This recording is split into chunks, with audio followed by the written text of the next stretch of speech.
Hello, good morning baby Khalid. Ayan si baby Khalid. Pinanganak si baby ng 12:07. 12:07 ba yun? Kanina. Mga initial vaccine ibigay na sa baby mo ha. Si Hepa B, vitamin K, eye ointment sa mata tsaka BCG, no? Ayan, si baby 2.7 kilos si baby ni Mami. Ayan, karaos na sila ni Ma'am.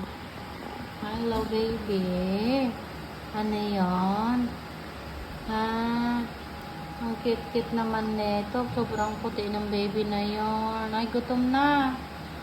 Ayan, gutom na siya. So, umaya, papacheck natin si baby mo sa pedya, ha? Tapos, mag-stay muna kayo ni baby within 24 hours bago makauwi, no? Ayan, ang cute ng baby nila. Paraos na sila ni Mami. Ito naman si Mami. Hey, okay ka lang? Karaos na si Ma'am. Ayan. Kanina pagod na pagod niya. Medyo wala yung pawis-pawis niya. Okay lang. Napagod siya umiri. Yan. So, magsabi ka kung may mga nararamdaman ka ha. Kung nahihilo ka, nasusuka, masakit batok, at tuloy-tuloy yung tagas ng dugo mo, lahat yan. Maninikip ang dibdib, nahirapan huminga, lahat yan, no? Pero ang bibi mo naman is normal, 120/70 naman, no? Pero obserbahan mo pa rin kasi kailangan monitor ka muna namin within 24 hours, no?